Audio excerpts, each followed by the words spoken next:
Hello, this is a speedrun of Fire Red Leaf Green Plus, which is a ROM hack which came out late 2021, and it's a nice little quality of life improvement hack on Fire Red Leaf Green.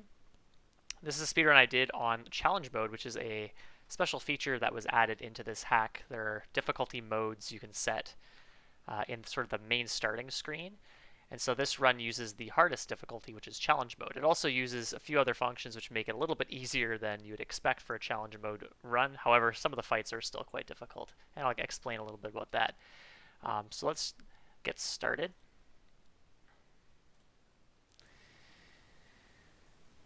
So yeah, as you can see at the bottom left, anyone who's familiar with Fire Leaf Green speedruns, I will be manipulating my starter. There are stat restrictions. I'll explain them as we go along.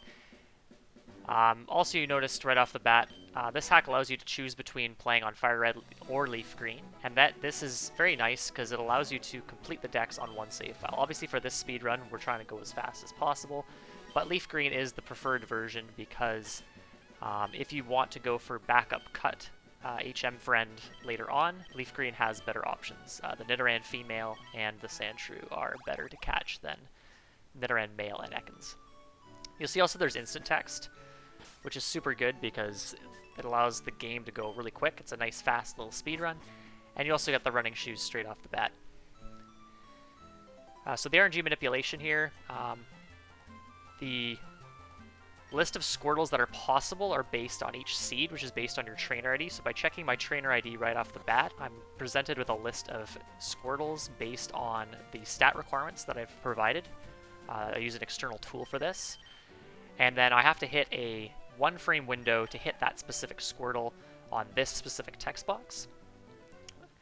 I'm also checking NPC movement, both in the lab and outside with the fat guy. And each time they start or stop a movement, it shifts RNG by one frame, so I adjust for that in the program as well. Now I am checking in this case, I've just checked my nature here, which is Rash, which is what I'm going for. And normally for higher end Fire Red Leaf Green runs, you would actually not check stats, go straight to the battle, and then check from there. But for this run, you actually have to do a soft reset to set a few other options right here in this key system settings menu. So here I'll be setting the difficulty to challenge mode and the XP modifier to 2 times. So I'll be getting double experience. So it will be fairly easy in some places, but the fights generally, especially in the Elite Four, will get quite a bit harder. And I know this is probably going to be the Squirtle that I'm going for because, if I recall correctly, I had 2 runnable Squirtles within a few frames of each other, and both of them were Rash, and there were no other Rash Squirtles nearby. So I'm fairly confident that I hit one of the 2. I will be checking on level up stats at level 6, which one I got. Nice little crit there at the end. So as you can see, 135 experience is way more than you'd expect from a starting first fight in this game. So I hit level 7 right away and get Bubble, which is super good. In terms of the stat requirements for this run, only taking Rash or Mild Natures. You don't take Modest. Attack is a little more important in this game versus the vanilla game. For attack, it's a little bit stricter requirement, 12 or better neutral. You obviously wouldn't take plus or minus attack. Defense is about the same, I think, as vanilla. 12 plus on Mild Nature and 0 plus IVs on Rash. Special attack is a little bit less strict than in vanilla. I take 28 or better special attack.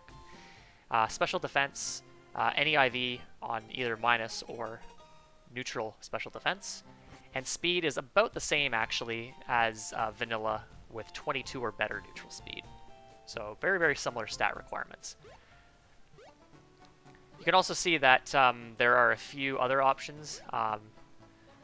There's less lead up to the Pokemon coming up on screen in battle, and HP bars are instant as well. So fights go really, really fast in this, so I'll try to explain things as quickly as possible here. But as you can see, it's pretty quick to get up to Viridian, grab the parcel for Oak, and then return.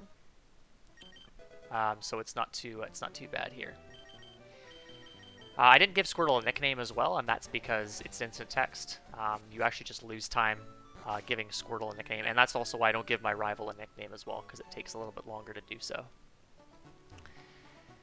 Alright, so we make our way up to Viridian again. Now here I ideally want to catch both the HM friends, both a Squirtle, or sorry, both a Rattata and a Pidgey, because catching cut or fly friends later is actually quite difficult, because the next grass I'll be able to catch something on is after Brock's gym, and you'll see I'll be much higher level than normal, and it's very hard to weaken Pokemon there. So ideally I want to see both here, and what I've been doing is I've actually been camping if I don't get one or both of Rattata or Pidgey.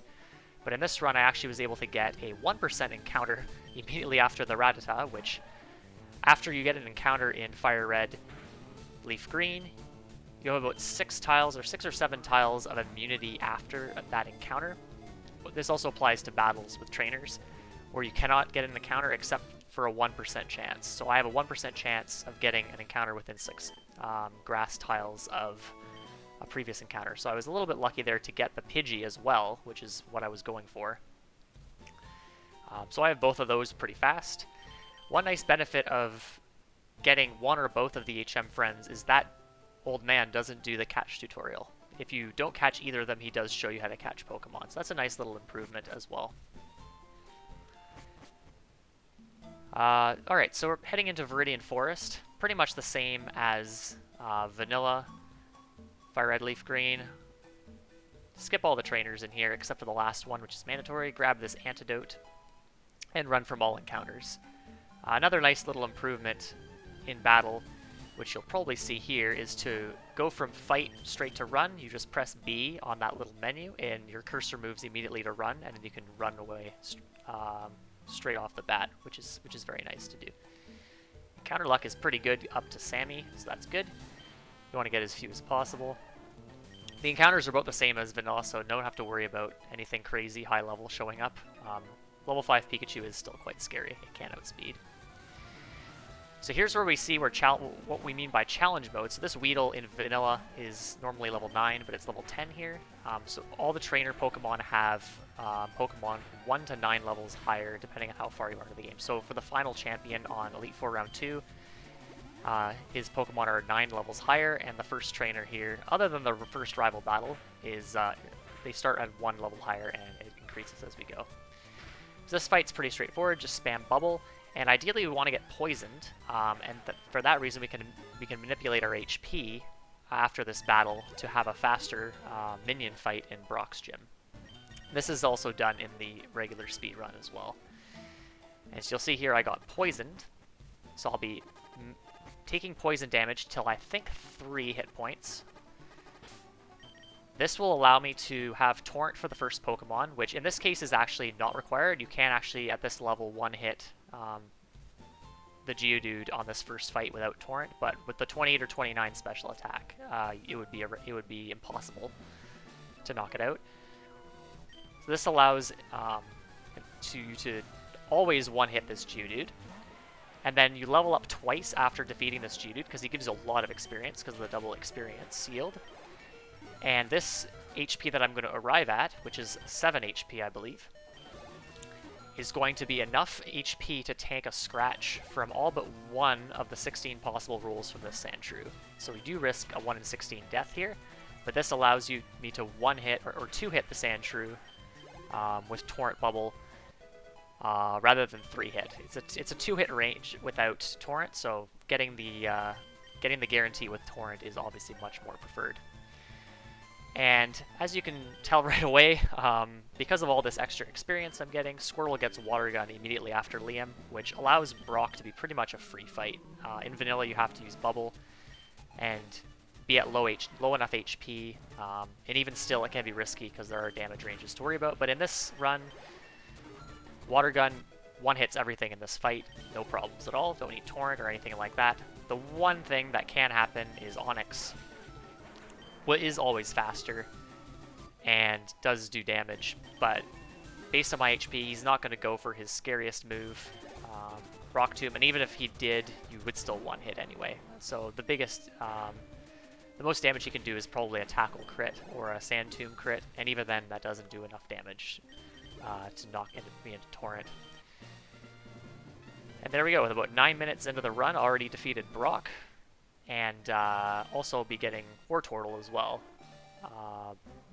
for Route 3. So in Vanilla, you would want to have Torrent coming out of this fight because you're still going to be a Squirtle, and you need Torrent Water Gun to knock out every poke on Route 3. However, in this game, because even though their trainers have higher level pokes, having Wartortle just means that you one-hit everything without Torrent. There is going to be one damage range at the very end of Route 3, and it's on a poke that's not even scary anyway. So it's very, very good to have Wartortle here. You don't have to worry about having Torrent or anything like that. Gonna go shopping here. This is mostly the same menu as Vanilla. Gonna buy some potions, some antidotes, and some awakenings, as well as 4 repels. I do go for the extra repel here, and this is so that I can pick up the Mount Moon Revive, which is generally done on races or lower end PB attempts in the Vanilla run, just to have a nice little safety item. In this category, it's more likely to die in some fights, so I just grab the Revive just for safety's sake, but you can do without it. And that Revive actually ended up being very important in this run. We'll see that a little bit later on. So as mentioned here, just gonna one-hit all of these guys. Don't have to worry about anything else. And getting lots and lots of experience along the way.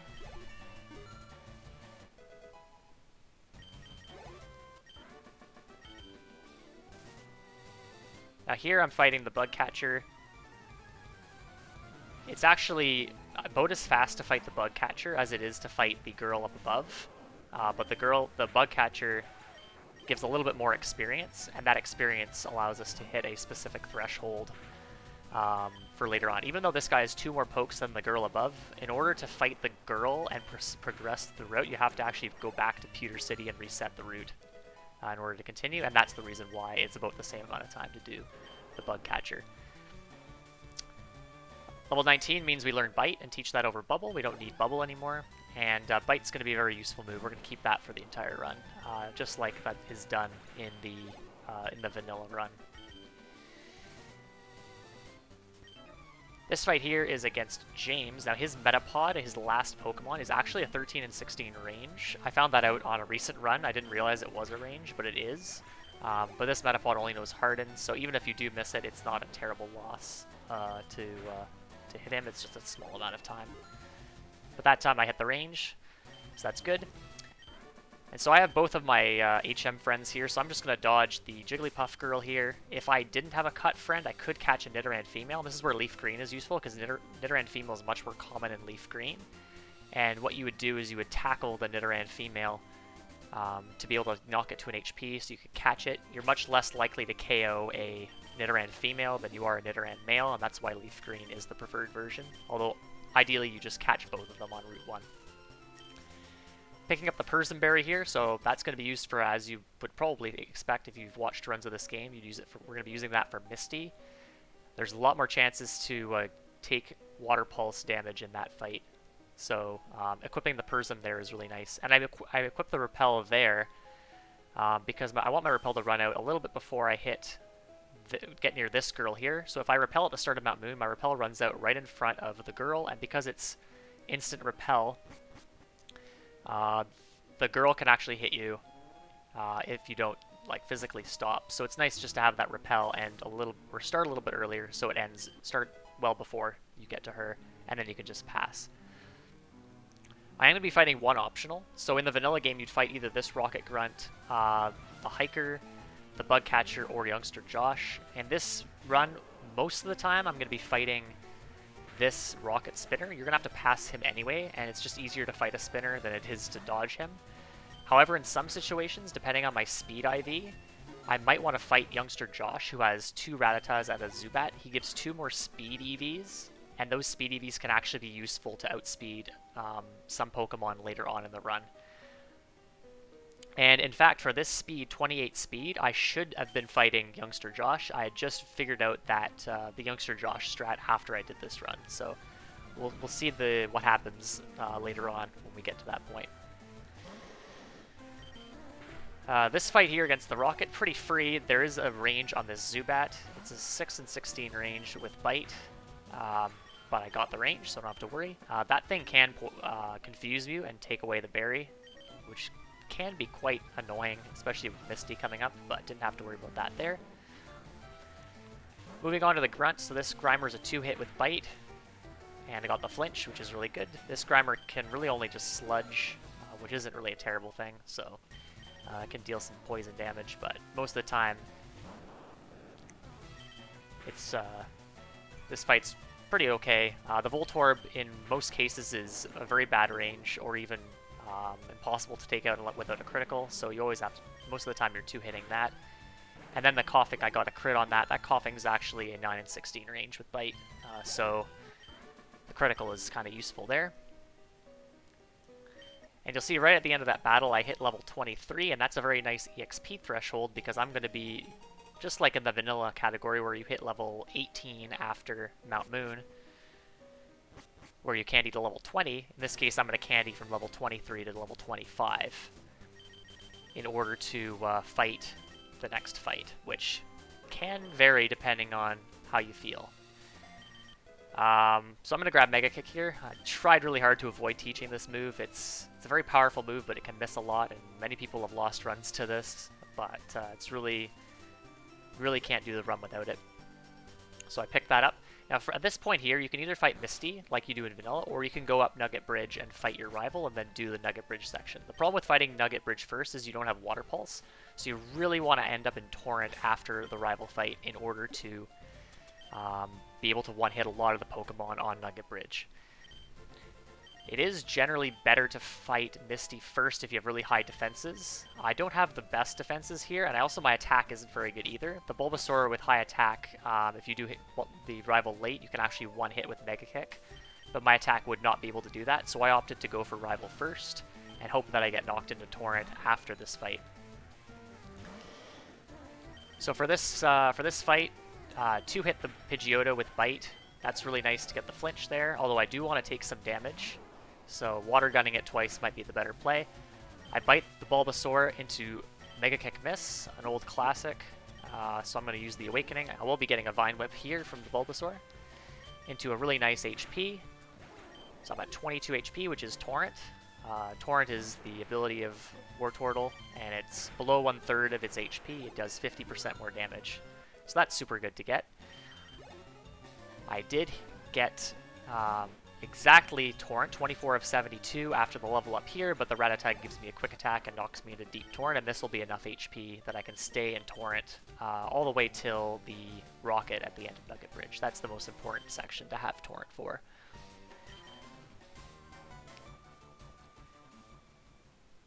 So moving on here is pretty much as you would probably expect, not a very exciting section of the run. We're just going to be one-hitting a lot of weak Pokemon. So this Bug Catcher, we're just going to spam Bite.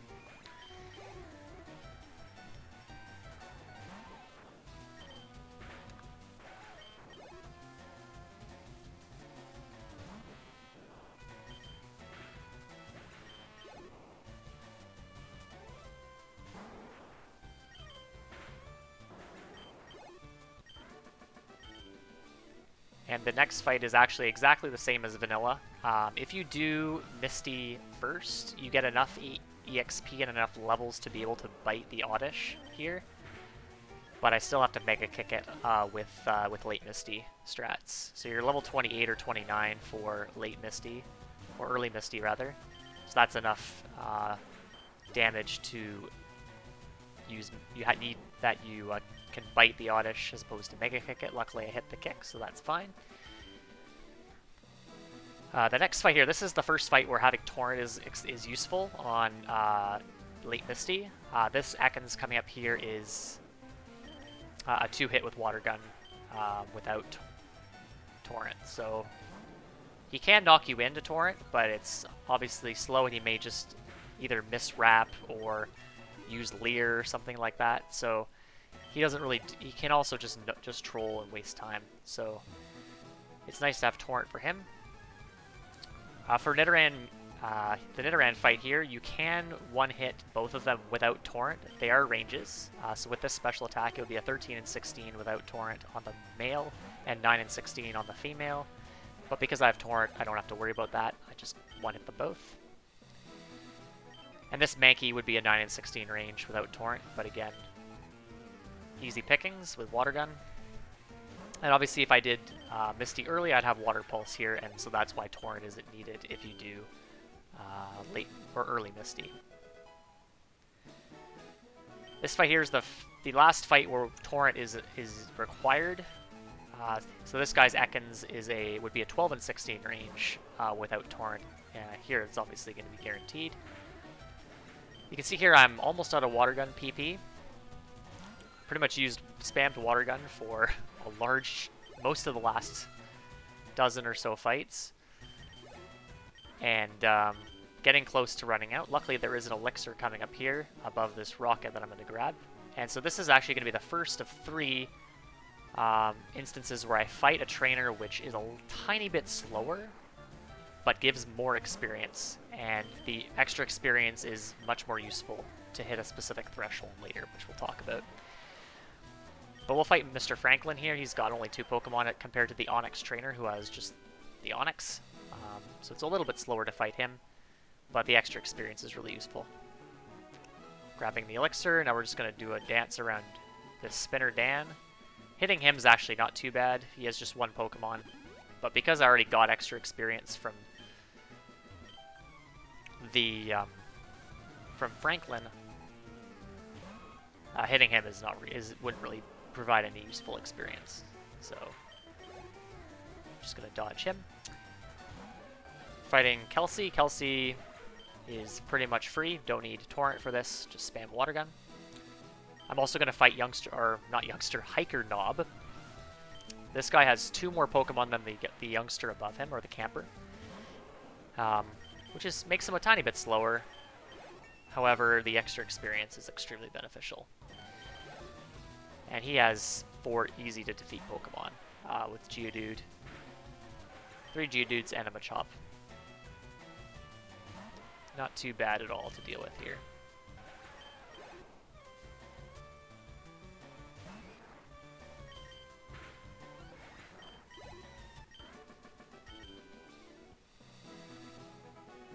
Just gonna go around the runner and fight Haley. And so this fight is a tiny bit different from Vanilla. You have enough special attack with late Misty to bite the first Oddish, but the second Oddish has much better special defense, so you have to use Mega Kick here. It's just more likely to kill with Mega Kick, or to hit with Mega Kick, than it is to kill with Bite. Unfortunate miss there and getting poisoned.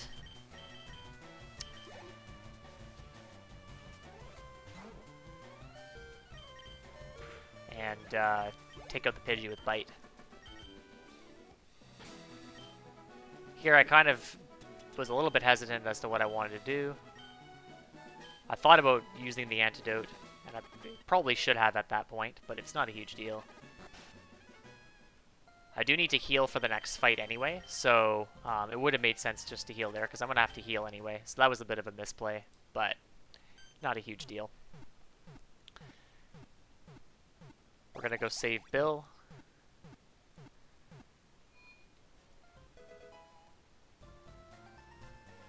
And now we have to go fight Misty. So what I'm effectively doing here with this late Misty strat, this is a strat that's used in the Charmander route on Vanilla, and also in the easy mode version of this ROM hack, Speedrun, where you would fight Misty after Bill. So I'm going to heal the poison. I'm going to heal to about 2/3 or 3/4 HP or so. I don't really need to be full HP for Misty. Torrent isn't required, but I want to keep potions for later if I can, so I don't need to use all potions to heal completely to full. So now we're finally going to go fight Misty. So normally for Misty, if we do Misty early, you fight her at level 25, but I'm 6 levels higher or so. So this fight actually is quite a lot easier. The first point is that the Staryu is now slower than Wartortle, and you can one-hit it with Mega Kick. Unfortunately, I missed Mega Kick here, but got the second hit, so that's fine. She also has a Shelter. This Shelter is a very bad range with Bite, so I opt to just tackle it turn 1. Icy Wind's irrelevant because the Starmie is faster anyway, and then finish it off with Bite. And then this Starmie likes to spam Cosmic Power, which boosts its special defense. So the strat here is just spam bite, and the Starmie has a citrus berry as well as Misty has a super potion, so it can be quite an annoying fight just spamming moves. If you get really lucky, you can avoid the heal altogether. Did get a little bit dicey towards the end, but managed to pull through and defeated Misty.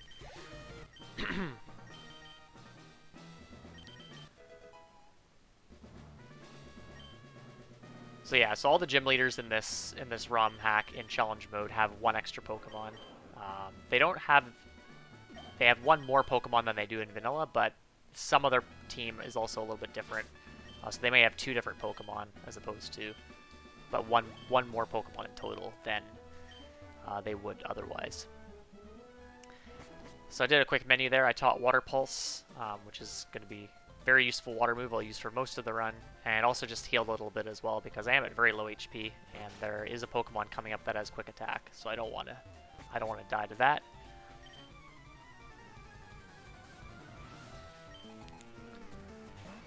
So fighting Dig Rocket, pretty straightforward fight, just Water Gun to knock out Machop, and then because I'm in Torrent, I can use Water Pulse on Drowsy, otherwise I'd have to use Bite, which is a tiny bit slower because of super effective text, but because it's instant text anyway, it's not too much more time lost than it would be otherwise.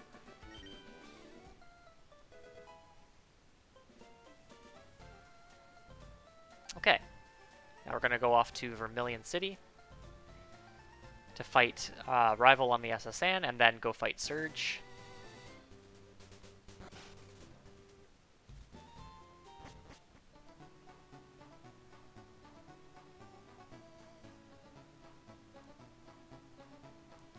So what I'm going to do here is I'm going to grab the Rare Candy, which is needed. We're going to be using this Rare Candy very shortly. So we're going to grab that. And then I'm going to run through the grass in such a way that I have only a 1% chance to get an encounter on the 6 tiles of grass that I run through. So when you enter a new route, it's also, you have that pseudo immunity of 6 tiles of grass to avoid getting an encounter. Fighting Jeff, so we'll just use Water Gun and then into Water Pulse. Water Pulse is a 13 and 16 range without Torrent there, but with Torrent it's guaranteed. So I could have gone for Torrent Water Gun and gone for the range, but I opted to play it a bit safe and just go for Water Pulse.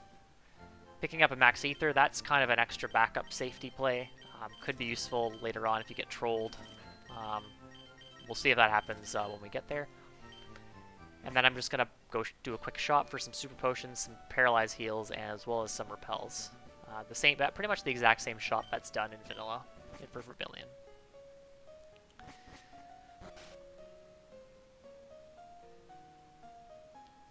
So we're going to go fight the Rival. So the Rival actually is a very similar fight to Vanilla, except that the Pidgeotto is very favorable with high special attack without Torrent. I'm in Torrent, so it is guaranteed, so I don't have to worry about missing any ranges. But coming up is the Ivysaur. And the Ivysaur can kill me with a critical hit. And I think it was a range to kill me without a critical hit there. So the first thing I do is go for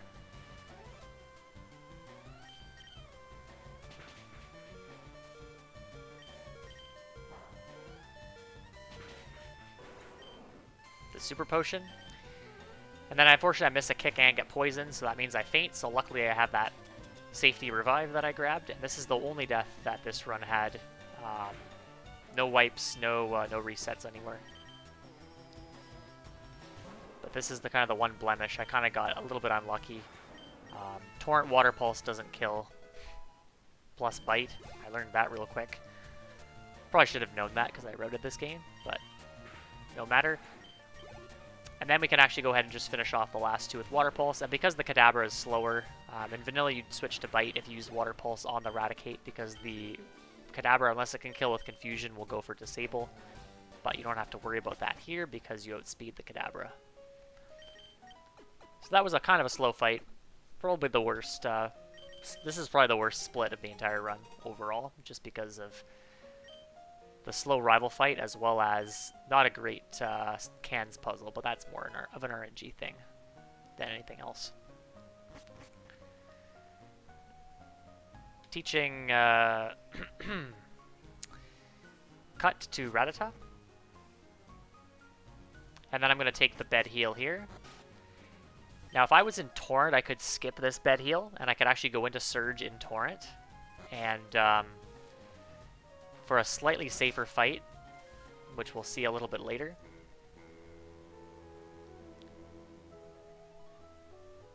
But taking the bed heal is important to get to full HP for Surge, as well as to get a lot of our power points back as well.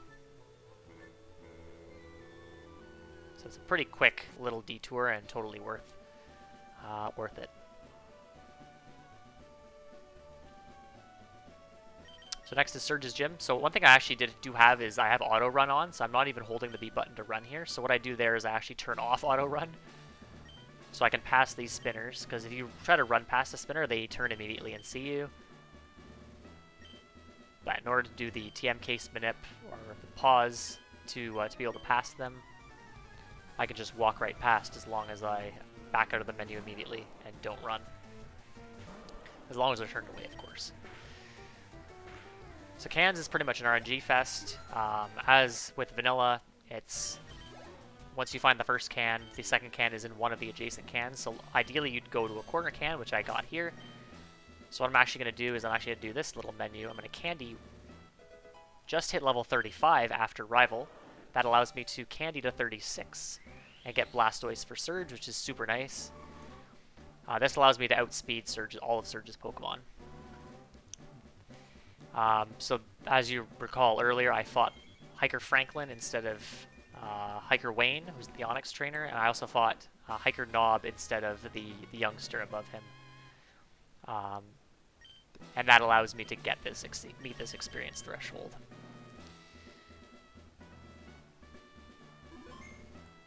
And so I'm also just going to take that opportunity to save for the cans, and I unfortunately lost the coin flip and have to reset. So this will lose me time compared to my PB here.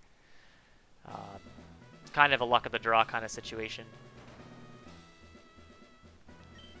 But we go ahead and fight Surge.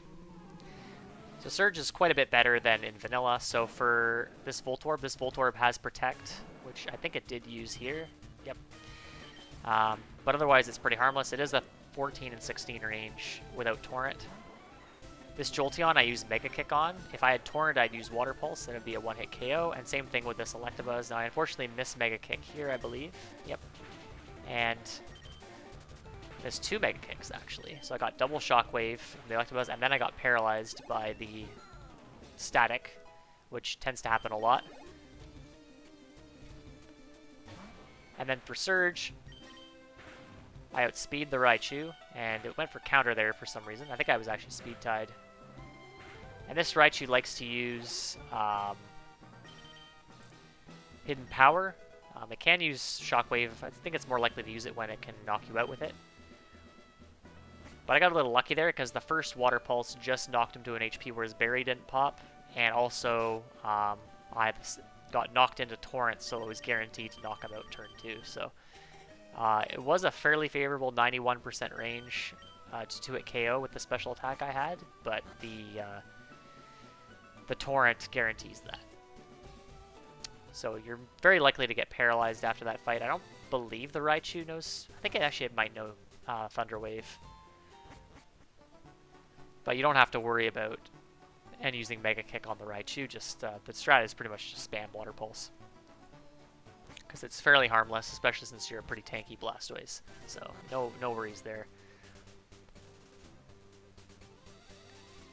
Gonna head over up to Vermilion. One thing also you may have noticed when I left the gym is that I didn't have to cut the bush again, and that's a nice little quality of life improvement, is once you cut a bush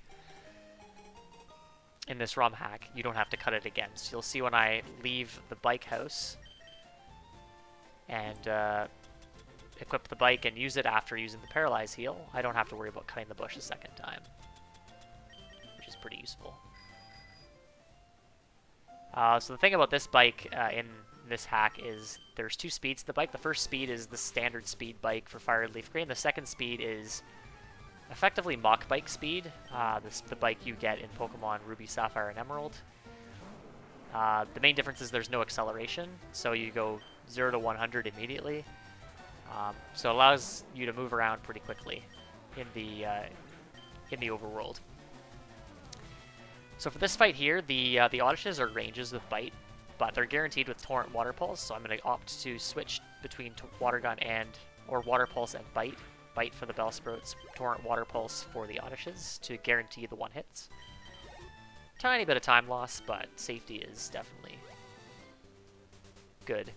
And so the good thing about this bike here is you don't actually have to do beg or pause buffers or pauses to pass spinners. You just wait till they turn away, and then as long as you're within, I think, 2 or 3 tiles, maybe even 4, you can just blitz past them, and they won't turn fast enough while you're passing them. So that's kind of nice. This fight's pretty much the same. I'm just going to spam Water Gun. I don't need Torrent for this fight. I just happen to have it, which is really good. Picking up a rare candy here, and then heading off to the Rock Tunnel. One thing I'm going to do here is I'm actually going to grab the Cherry Berry. Now this isn't to heal like paralysis like a Paralyze heal. I'm actually going to be equipping this Cherry Berry later on for safety. And it's actually a much more useful item in Elite Four Round 2 challenge mode, but I'm going to opt to pick it up here for later. It's probably not required, but it's a nice thing to have. Into Rock Tunnel. Most of these fights are going to be pretty much easy one-hits across the board. I did heal with a potion because there's one trainer that could be problematic, which is coming up.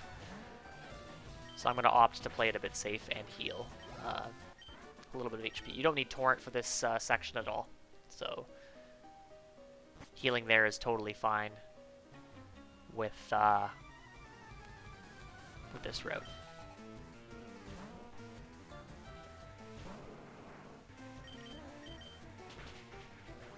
See there, I checked my Mega Kick PP just before I went for Bite on this Slowpoke, and I think I only had one Mega Kick left, so because I missed a couple on Surge. So for this fight, you would Mega Kick both the Oddish and the Bulbasaur. I opted to Bite the Oddish twice here. Unfortunately did not get the flinch and got put to sleep, so I have to heal that off. And then I use my last Mega Kick on Bulbasaur. Bulbasaur's a little bit scarier. It has Razor Leaf, which does quite a bit more damage than the Oddish can do, so it's nice to be able to heal that damage, or to play that a little bit more safe and save that Mega Kick, which can still miss, but provided it hits, you always one hit. Here's the last point of the run where I actually opt to fight a slightly slower trainer. I fight Hiker Eric here instead of Hiker Alan. So Alan has one Geodude, Eric has Onix and a Machop, and is a tiny bit slower of a fight. The movement's actually a little bit harder as well to get to him, but the extra experience is really useful to hit another EXP threshold, which we're going to get to a little bit later. And so the rest of Rock Tunnel here is just going to be navigating the dark on the very fast bike and one-hitting all the trainers that we see here. So nothing too much to talk about until we exit Rock Tunnel.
So, Lavender Town, pretty much the same mart as Vanilla. We're going to buy a bunch of escape ropes, 4 of them, as well as 7 super repels, and that's going to be needed to get through the rest of the run. And then move west to Route 8 to fight the Gambler. It's probably a tiny bit faster to fight the Gambler. The speed EV from the Vulpix is probably somewhat useful, as well as the fact that, well, I guess with the Intimidate and the super effective text, it might still be, might be both the same to fight. Both the fight the Jigglypuff trainer, but the Jigglypuffs, or the Clefairies rather, they have Follow Me, but they may not have Follow Me in this game because the levels are a bit higher.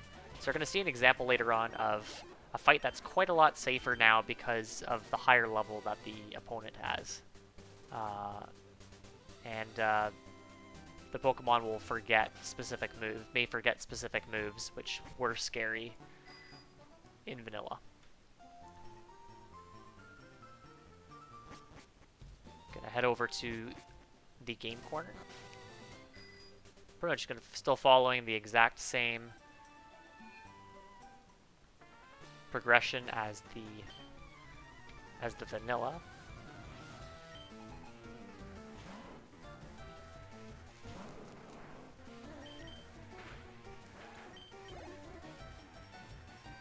So just gonna knock out this guy's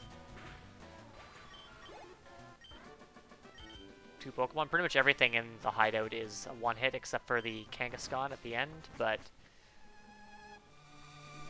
so it's not too much exciting. There's a few small changes that I do for challenge mode. For very low speed, I would pick up the hidden nugget that's up there. I'm going to need to buy another item to help with the speed a little bit later. But I don't need that because I have 28 speed. That's more than enough. I pick up the black glasses, which helps boost the power of bite in some cases. It's not quite as useful as it is in the originals, but still has its uses. There is a max ether just below here, and that could be probably a better max ether to grab than the one in Vermilion, so that's another option as well for an extra PP item, if for extra safety.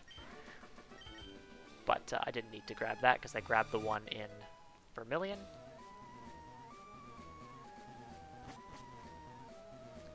Picking up the candy again, this is a useful item. Unlike in Vanilla, we're not going to be using any candies in the hideout here. We're going to be saving the 4 candies that we grabbed for later. And then just navigate the spinny tiles here. And then head down to the bottom floor, and we're going to pick up a useful item down here, which is probably not required, but it helps a lot with damage ranges later, and that's going to be this calcium, which boosts special attack. It gives 10 EVs to it, so very, very useful. And so these 2 fights are pretty much freebies, all one-hits. Opting to use Bite on the Sandshrews to avoid super effective text. We do have to water gun the Sandslash though, because it's a little bulkier. But everything else is pretty much a free one-hit.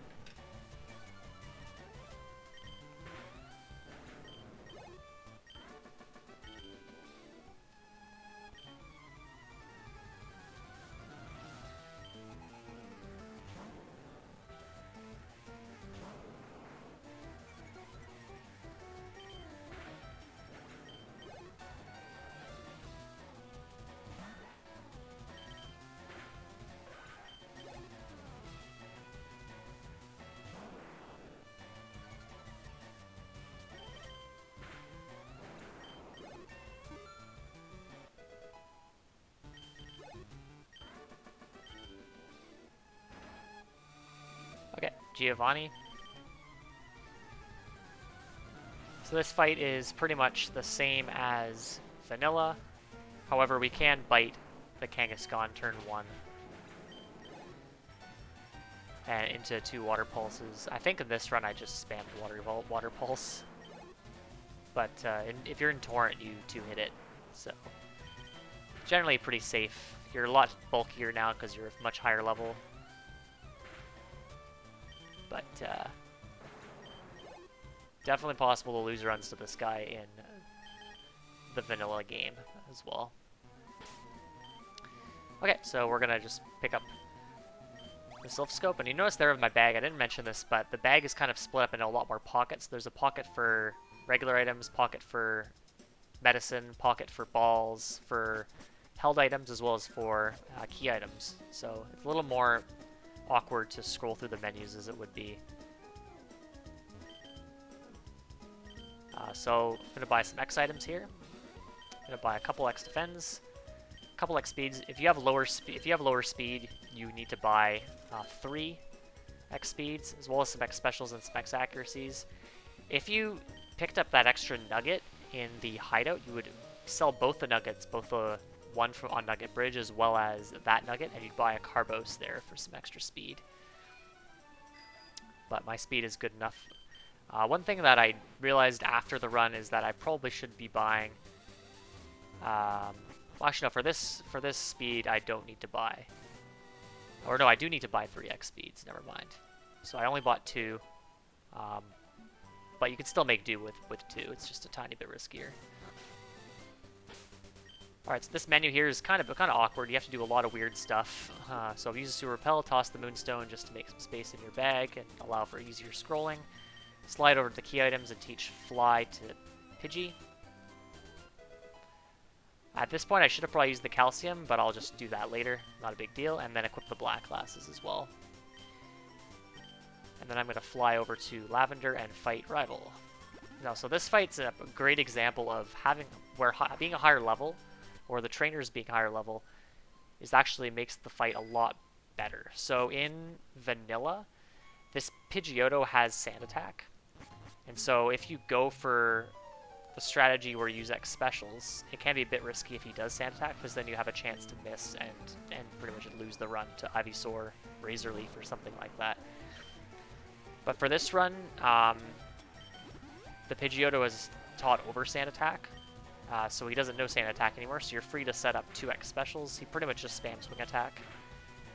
And then bite the entire fight, except for the Kadabra. You water gun that to save super effective text. So it's a pretty free fight. You just need to be careful you don't die to a crit, and especially if you're really low HP.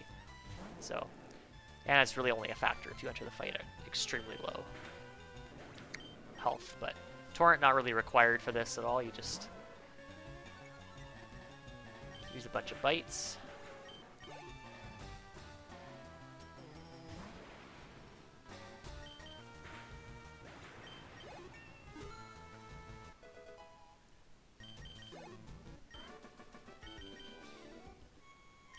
Pretty easy pickings.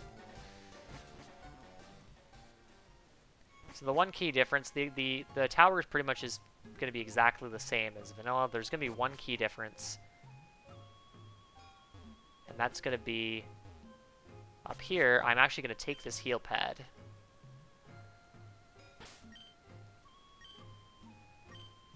Now, you could do without taking the heal pad, but Torrent isn't really useful in this run because you're such high level anyway, and you just one-hit a lot of stuff without it, so it wouldn't even really help much. You don't even need Torrent for Koga, so that's kind of the main benefit, is to make sure you're at good HP for Koga in the vanilla speedrun. But the main reason why that heal pad's so important is to restore power points. In this run, because the gym leaders all have extra Pokemon, you actually use more PP. And so you pretty much need to use either a PP healing item like an Ether, or you take the heal pad. And so it's just better to pick up, or take the heal pad, and it's faster rather to take the heal pad than it is to pick up an extra Ether. So it's not too much of a time loss to do that, and you can just go ahead and spam one-hit KO moves for the rest of this section. So this Marowak I actually made a mistake on. So this Marowak has high IVs, and you need to water pulse it. Here you see a bit of a graphical glitch. If you start spamming buttons when the Marowak comes out, you see this weird graphical stuff going on. This Marowak you need to use water pulse on to one-hit it, and I accidentally used water gun, got bone meringued, which is a tiny bit slow. It does deal a little bit of damage, but taking some damage there is not the end of the world. It's just time loss.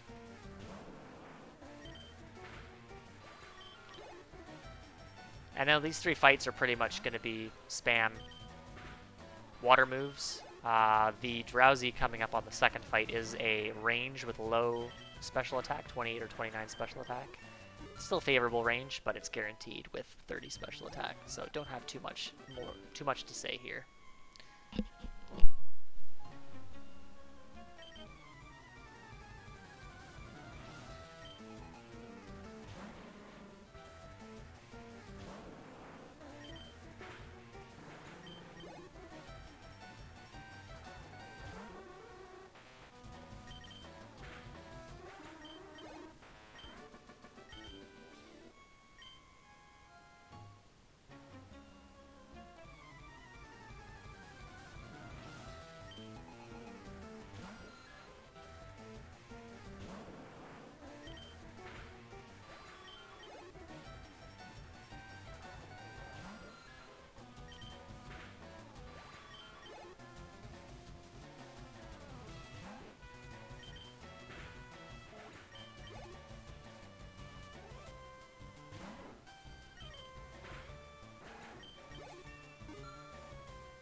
Okay, so after getting the Silph or sorry, the Poke-Flute, go grab the T, dodge the Fairy and the Nidoran that are running around in the room, and then go over and wake up Snorlax.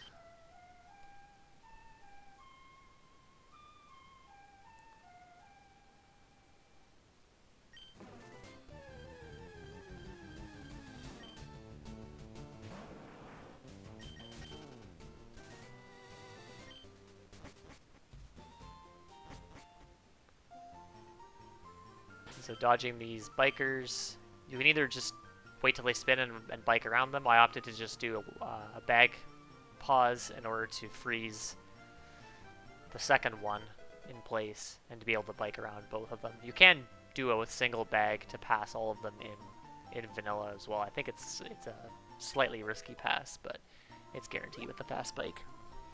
Grabbing the, as usual, the candy and the max elixir, 2 very useful items on the Nugget Bridge. And then we're going to head over to the Safari Zone. Nothing to catch here, obviously, because this is any percent, so just make the way through. And in the Safari Zone, pretty much just going to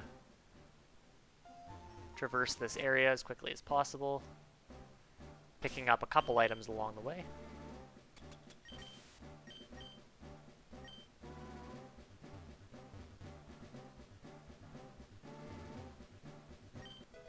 Having a lot of trouble biking without bonking here. But I think this next room's a bit better. Well, maybe not.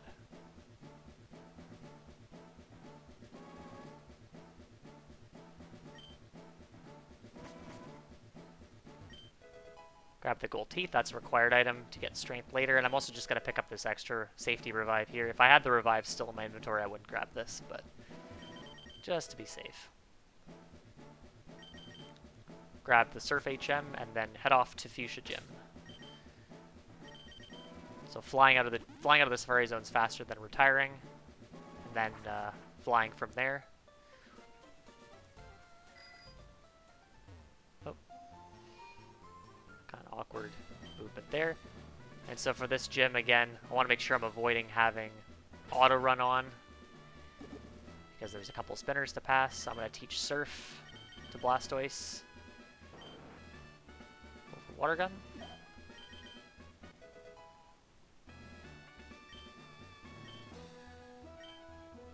And then fight this juggler.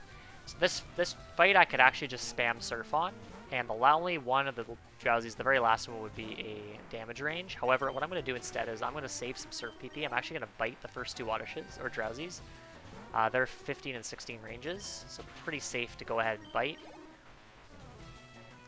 I'm going to Water Pulse the Kadabra, switching to Water Pulse to avoid super effective text. And then I'm going to go ahead and still surf the last Drowsy as well. This Drowsy is a 14 and 16 range with my special attack. That's to save some surf PP for later. And I just hit level 49 here, so if you recall, I fought that Hiker Eric in Rock Tunnel instead of Hiker Allen. If I don't fight Hiker Eric, I don't hit level 49 here. And so hitting this level threshold allows me to candy to level 53. Use all 4 of the candies I picked up. After Vermilion. And this helps set me up for some good damage ranges on Koga as well as the rest of the fights in the run as well. I'm also going to use the Calcium here as well. So I actually risked a slightly worse range on that last Drowsy because of not having the Calcium on, but that's okay. Okay, so Koga. Koga is an interesting fight. So, as before, we're just going to knock out the Coughing right away with Surf, but we're not going to do any setup or anything on this Muck. So this Muck can either use Curse or Minimize. It seems to favor Minimize a bit more than Curse. So all you have to do is hit 2 Surfs. Not a problem. Then Koga's first of 2 new Mons that he has is a Venomoth. This Venomoth will either go for Sludge Bomb or Toxic, so I have to set up an X special. He missed Toxic, that's kind of good. Toxic is kind of nice because I can manipulate my HP for Blaine later. And then he sends out a Tentacruel, which is quite difficult to defeat with the moveset that I have, so I have to 3-hit it with Bite. And got 2 flinches, which is super cool to get. So this fight's pretty free, and then I can just one-hit the Queasing with +1 Surf. And that is probably one of the better Koga fights that you could get here. The only way that fight would have been better is if I had crit the Muck. So, pretty solid fight all around.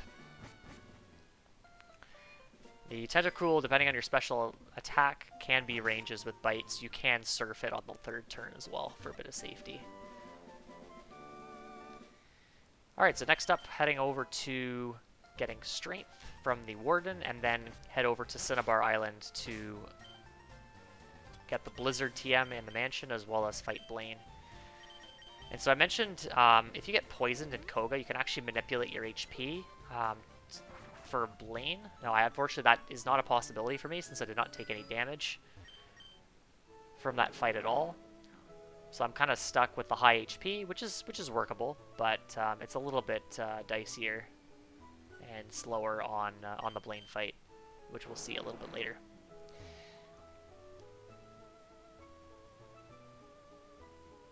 But depending on your speed, you might have to set up your speed as well as your special attack. You might have to set up on that fight as well. And also, if you don't have Torrent, you do have to take an extra turn.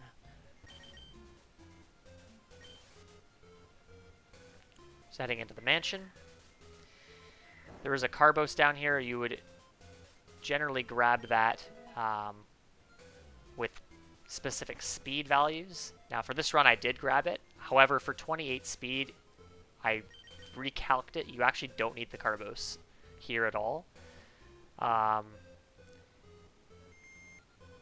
grabbed the Carbos, and I thought that with 28 speed that this next fight would be fine, and it ended up not being fine. I think actually no. At this run I did realize that it was going to be potentially an issue, but I figured it would be I'd be able to just work through it. So I grabbed the Blizzard TM as well. So I'm gonna use the Carbos that I just picked up. Teach Blizzard to Blastoise, which is going to be a very useful coverage move. Teach that over Mega Kick, and then escape rope out of here and head into Blaine's gym. So Blaine has 2 Pokemon that can outspeed.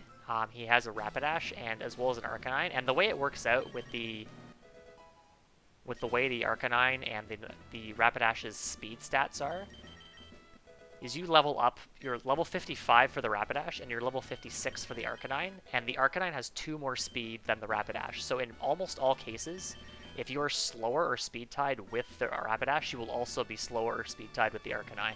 So it's very nice to be, if you outspeed one, you almost always outspeed the other one.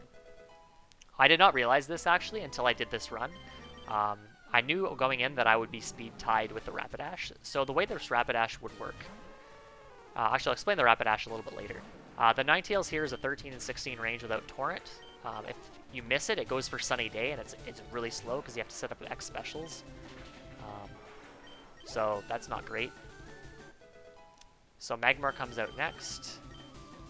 That's a easy one-hit Surf. And so now I'm speed tied with this Rapidash. And so because I am not dead to any of its moves, it goes for Sunny Day. Now if you have like 20 HP, it'll probably go for Fire Blast if it's speed tied or outspeeds you. But it also has Bounce, and so Bounce generally does a little bit more than Fire Blast. It can do more depending on your defense to special defense ratio. And so now because of Sunny Day, I'm actually wasting time and PP on this Flareon as well as the Arcanine here. And so yeah, I'm speed tied with the Arcanine. 117 speed is what the Arcanine has, as well as the Blastoise here. As this Arcanine goes for Howl. It has Fire Blast, Iron Tail, Fire and Howl, as well as extreme speed, so it's not very scary.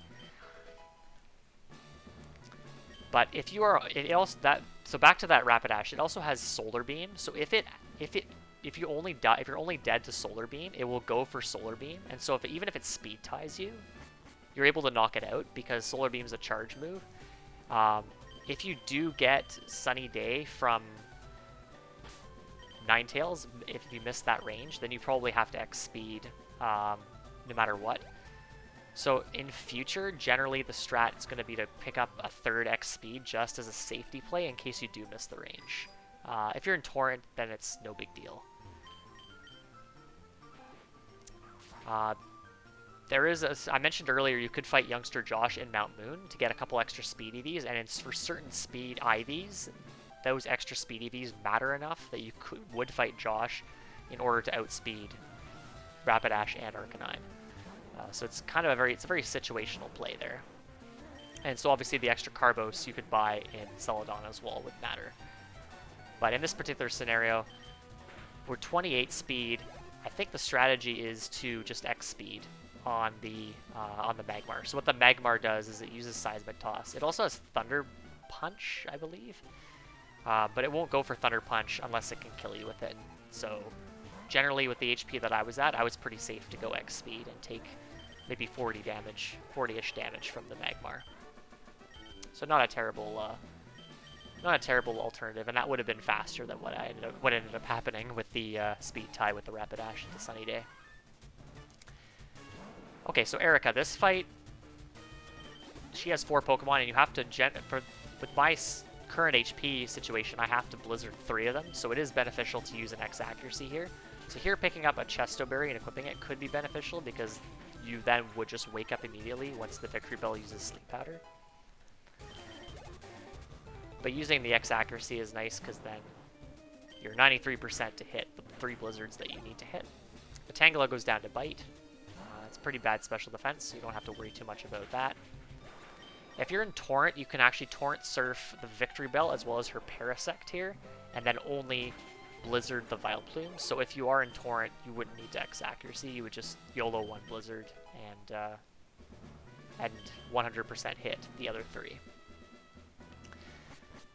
But that worked out fairly well, and I saved quite a bit of time because I ended up getting super trolled by Blizzard misses in my previous run where I didn't use an X accuracy, so I decided to change things up a little bit moving forward.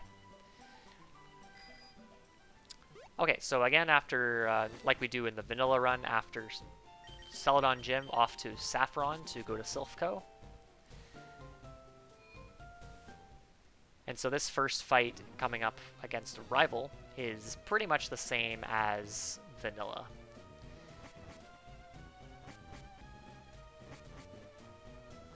So not much to worry about here.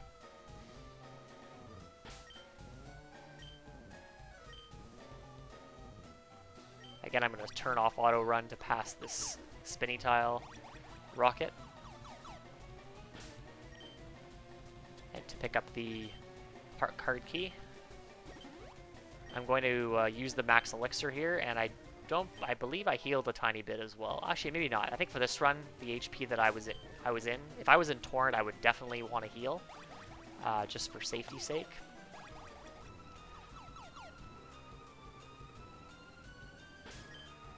But with the HP that I was at, I'm more than good to deal with Rival as well as the fights after Rival as well.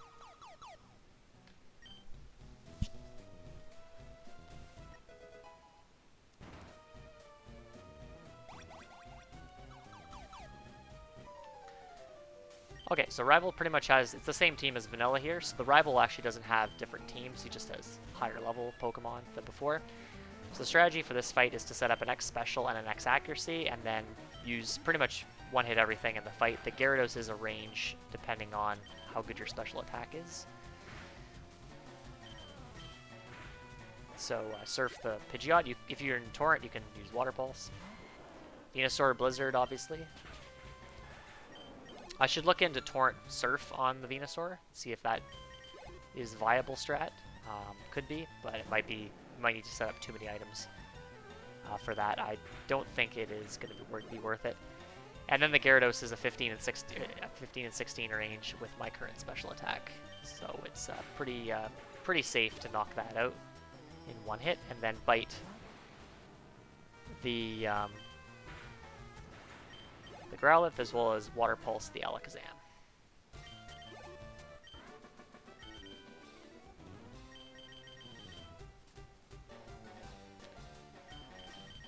You see Rival actually gives us an extra item. This is a Fire Red Leaf Green Plus exclusive. It's called a Link Bracelet, and effectively this allows us to complete the Pokedex by evolving trade Pokemon like Haunter, Machoke, Kadabra, etc. So super nice to get that. Not for this speed run, but for a if you want to try to complete the Pokedex, it's a nice thing to have. Alright, this little rocket grunt guy, pretty much the same as Vanilla. We're going to go for Bite, Water Pulse, Bite. You could probably Surf the Drowsy now I think about it. And you probably could get away with doing that because you have plenty of Surf PP, so don't need to worry too much about that. Giovanni here, you optimally want to be in Torrent, so because I'm not in Torrent, I'm actually just going to go for a 2-hit on his Kangaskhan.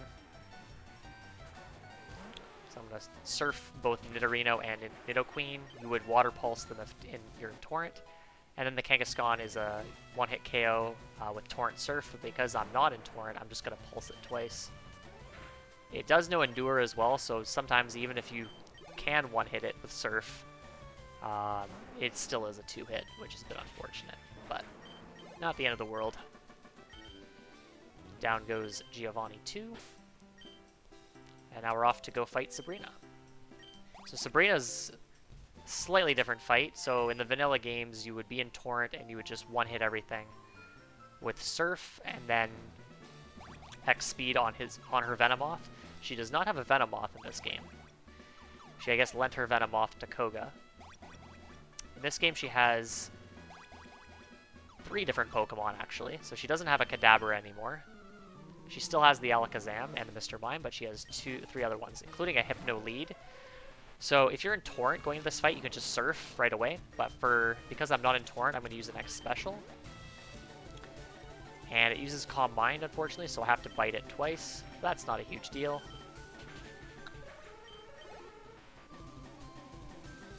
And then I can just go ahead and do the rest of the fight as normal. Now for this fight, I do have to X Special no matter what, so I'll just be using an X Speed here on Slowbro.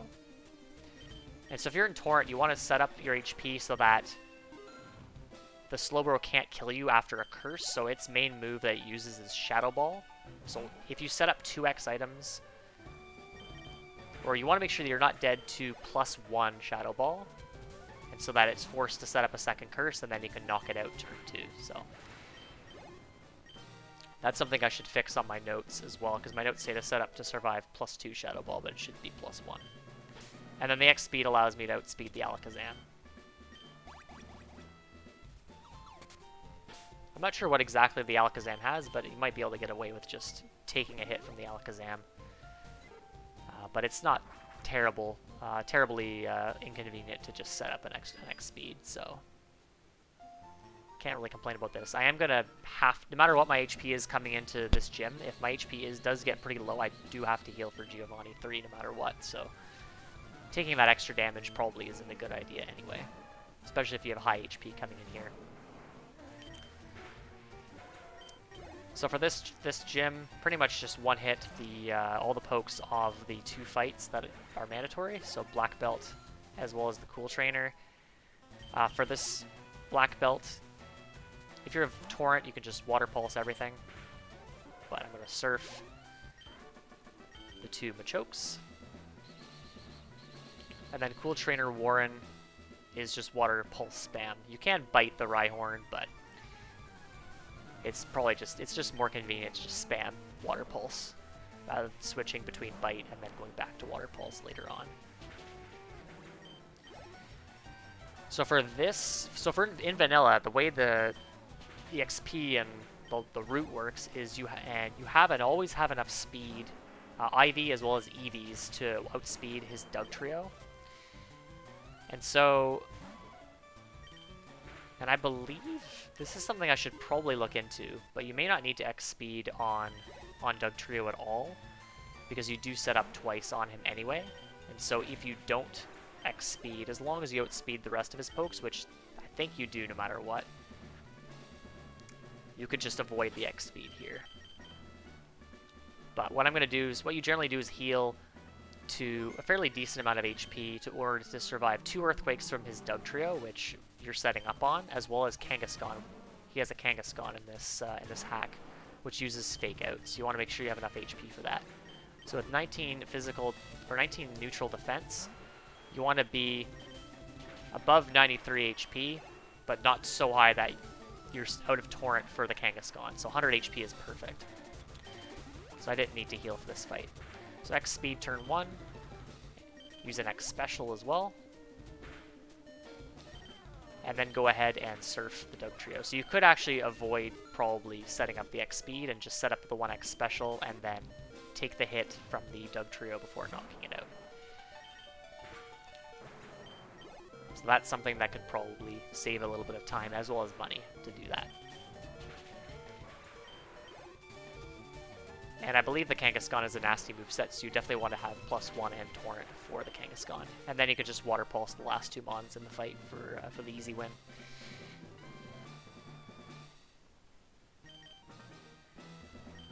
Alright.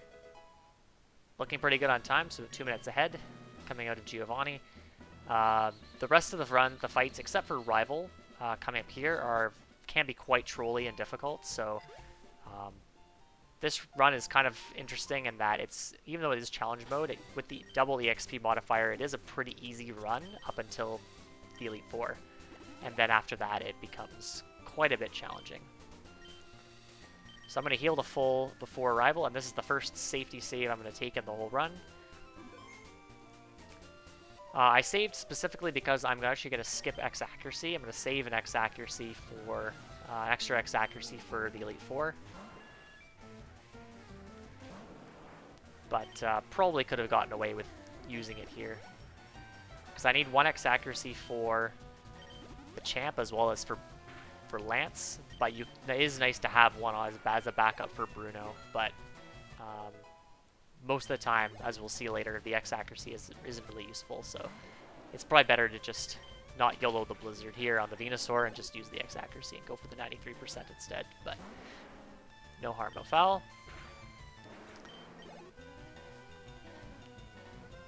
Now, I would Blizzard this Gyarados, but I'm just going to avoid dealing with Blizzard, and I'm just going to double bite it. Got the flinch, so not much of a time loss to just opt for the safe play there. And the way I have my speed set up is with the current speed, IV, as well as the EVs that I collect through the Carboses, as well as potentially fighting the Youngster in Mount Moon, I will always outspeed the Alakazam here. And I don't have to worry about setting up an X speed on this fight, like I would in Vanilla. Okay, so pretty much all that's left here is navigate through Victory Road. Pretty much the exact same as Vanilla. We're going to push a bunch of boulders avoid trainers, as well as teach strength to Blastoise. If you caught a Sandshrew, you probably would teach strength to the Sandshrew to save a tiny bit of time. But I'm not even sure if Nidoran female can learn strength. I don't think she can. Yeah, no, I don't think she can. I think only the Nidoqueen can. But strength ends up being kind of useful for for one Pokemon in the Elite Four. So it is good to have that there. One thing else you'll see is I'm surfing pretty fast as well. If you hold B while surfing in this game, you go twice as fast, or maybe a little bit more than twice as fast. So that's nice. Little benefit to have. So yeah, nothing much to say here. I do go to the slower bike speed to push at least the first few boulders because it is pretty tight quarters here, and I don't want to accidentally screw up and exit the cave and have to reset the puzzle. So I'm gonna take this a little bit slower than I would otherwise. But yeah, nothing more much to say until we get to the Elite Four.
Okay, so for Victory Road, or for the Elite Four here, you probably don't need to do this because I don't believe I don't think there's any fights where you can actually get roared or whirlwinded out of battle because you don't set up enough anyway.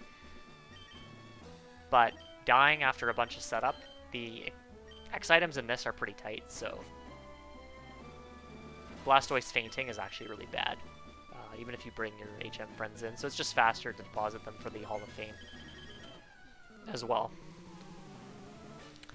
Alright, so Lorelei. So Lorelei's a bit different here. She leads the Cloyster instead. So the Cloyster knows pretty much will use either Spikes, Surf, or Double Team. It generally uses Double Team. I have seen it just spam Surf before, which is kind of good. But you need to set up 5 X Specials for this fight. So pretty much half of my stock of X Specials I'm going to use on the Cloyster here.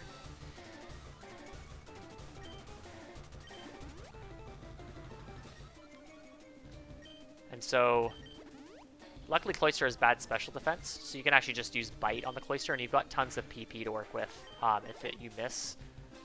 So luckily I got it first try, so that's really good. Next up is Lapras. This Lapras has Thunderbolt, so you really don't want to be setting up on it.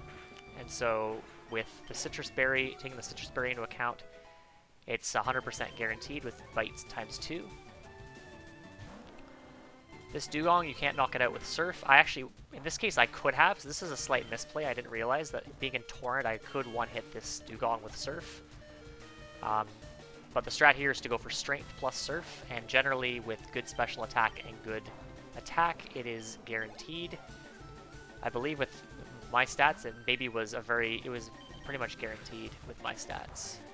Bite ×2 on Vaporeon. I did heal there, and that's because the Piloswine coming out here which is another one of the new Pokemon she has a Quick Claw, and it'll go for Earthquake, and it can do quite a lot of damage. So definitely being above 50-ish HP to 50 to 70 HP is very beneficial.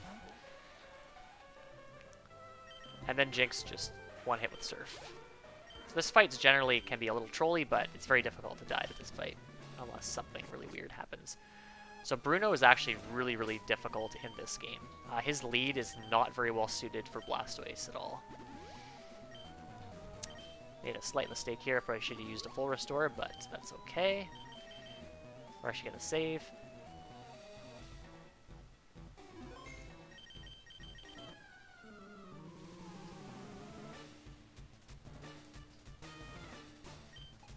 So he leads a Poliwrath. So with this Poliwrath, it has Water Absorb, so you're kind of stuck using Bite and Blizzard, two non-stab, not very effective moves. So you have to set up 2x specials.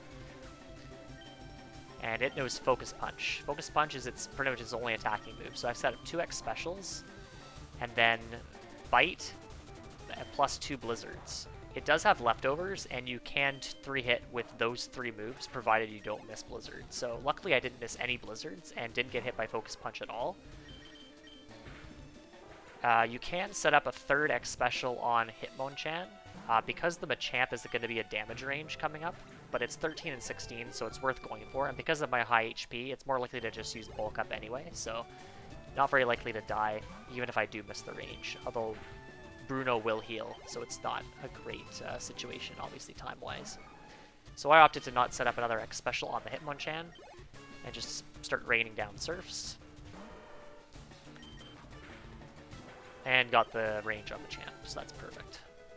So a damageless Bruno is really good. So this fight could go really poorly depending on how the Poliwrath goes with Blizzard misses. Alright, so this fight against Agatha can go a couple different ways depending on what the Gengar does. So the Gengar will either use Ice Punch, Double Team, or Torment. I think it has another move too, which I don't think it uses very often. We ideally want to just see Ice Punch here. Double Team's bad because you can start missing, but it used Torment, so I actually have to use a whole different move. Can't use the same move successively, so I go for Bite on the Gengar. I Surf the Golbat. Because I'm not in Torrent, I have to set up another X special, and I'll do that on the Mischievous, and this Mischievous likes to use dumb moves. I think it knows Substitute, but it went for Calm Mind, which is good. So then I can just Bite the Mischievous. Then next up comes Gengar. That Gengar can outspeed you if you don't have your speed EVs all lined up, so don't need to X-speed on this fight for that very reason. So go for Surf there. This Weezing, I have to use Blizzard on, so I have to YOLO Blizzard here. Hit it, so that's all good. And then Arbok is Surf. So this fight can be a bit scary if you get Tormented. Without Torment, you just spam Surf the whole fight, so pretty solid damageless fight again on Agatha. So next up is the worst fight in the run, which is the Lance. So this Lance leads a Gyarados, and this Gyarados loves using Dragon Dance, and it has Double Edge. It also has a Focus Band, which means that it can randomly survive a hit that would otherwise kill it, even though it's not a hit from full HP. So it could have 2 HP left, you could use a move, and it could live on 1. It's extremely obnoxious when that happens. So I'm going to use an Ether on Blizzard, because I have to actually use at least 6 Blizzards in this fight, and you only have 5 PP, so it's very beneficial to have extra Ethers here, in case you start missing Blizzards. So the strategy here is to use an X special to start. It almost always uses Dragon Dance. I think in this run it actually went for Double Edge right away. No, it didn't. It went for Dragon Dance. Never mind. It went for Double Edge turn 2, which is rare. It usually keeps Dragon Dancing. And so because it ended up using Double Edge twice, I didn't need to Blizzard it for the second hit because it did enough recoil damage, and so I only have to YOLO the 1 Blizzard on this Dragonite here. Alright, so this fight's far from over. I have to set up a little bit more on this Kingdra. So this Kingdra has, I believe it has Thunder Wave, and it also has... Does it have Thunder Wave? I know it definitely has Dragon Breath, which can paralyze. It also has Agility. Yeah, so we got Dragon Breath there, because he can kill me with it. So I have to set up an X Accuracy. It's going to use agility, so it can outspeed me, which can be quite scary. I'm going to use a second X accuracy just for safety. This means that I will not miss Blizzard. I'm going to bite turn 1, and then I'm going to make sure that I use that extra max ether on Blizzard. I actually didn't even need to do this because of the extra X accuracy, so that was another misplay in this run. I have 4 Blizzards left, and I need to hit at least... Well, I only need to hit 3. I can surf one of the Pokemon coming up, but I have enough Blizzards that with the extra X accuracy, I did not need that extra max ether. But so a bit of a misplay there, but not a big deal. I do have to hit a Blizzard, and he's faster, so there's a chance that he could just paralyze me, and then the Dragonite comes out, and I think it knows Substitute. It's an awful thing to deal with. So this Aerodactyl was outspeeds, and it has a King's Rock, which means it can randomly flinch you. And I usually go for Surf there, but because I was double X-Act, I'd opted to go for Blizzard. And then I can just Blizzard the Dragonite. So usually, I think in most runs, I have died to Lance at least once. So got a pretty hefty time save here off of this fight. And free to go ahead and fight Champ. So Champ, I'll use my Elixir to restore Blizzard PP as well as Surf PP. And also use... Potion to heal to full, and also equip that Cherry Berry, which I grabbed earlier, which there is a Pokemon here that knows Thunder Wave. This probably isn't required because you could usually have to heal anyway. So the Cherry Berry may not be worth it for this specific run. For Elite Four Round 2, you definitely want to grab the Cherry Berry for, I believe it's for the second Lance fight. Alright, Champion time. So this fight is pretty much the same as Vanilla. Small difference, we're only going to set up 3 times on Pidgeot. This Pidgeot has Double Edge, so what I'm actually going to do is I'm going to play a bit safe. I'm going to use an X Defend to limit the amount of damage that I take, and then set up 2 X Specials and an X Accuracy on the Pidgeot. I believe it would be close to killing me with Double Edge if I didn't use the X Defend. So then go for Surf. Then on Venusaur, I use Blizzard. I don't think it has Solar Beam. I think it might. I'm not actually sure. I should check. But I don't think you can actually just set up an X item for free on it. So this Gyarados has Thunder Wave. I am at pretty low HP. I thought at this HP that it would go for an attacking move, so I healed to full turn 1. And it went for Thunder Wave again. So I got the Cherry Berry and then used Bite. Got Thunder Wave a second time. And then just healed off the Paralysis. And then go for the Blizzard, and that's the last Blizzard I need to hit. That Gyarados also has a Focus Band, so quite annoying if you have to deal with that. Because I didn't use an X Speed, this Alakazam outspeed, so as long as you're well above half, you can't really die there. So you're free to just tank a Psychic. And then Rhydon's a simple one-hit. The Arcanine knows Extreme Speed, but because I'm faster than it, and I have HP and Defense, but the X Defend are high enough, it will not go for Extreme Speed, and I'm free to just knock it out with Surf, and that's the run. So yeah, that's a pretty solid time in this. This is like a 129 something. I don't remember exactly what the seconds were, but we'll see in a second what it was. This could definitely save a little bit more time. Could save at least another minute or 2. There are a few optimizations that I've since made since I did this run, which could probably improve things a tiny bit.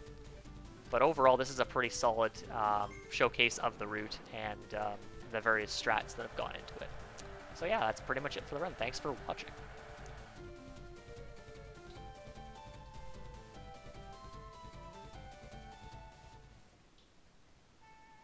Yeah, so 129.04 is the final time there. Yeah, make sure you subscribe and like the video if you haven't. And I'll try to do more of these commentary runs in the future. It's kind of difficult because it's quite a lot of time to just sit there and talk, but this is a nice short run and it's super easy to explain. So, and also I did this run offline as well, so I wanted to upload a run, the run with some commentary. So this was a perfect opportunity to do some commentary. So I hope you enjoyed the run. Thanks for watching.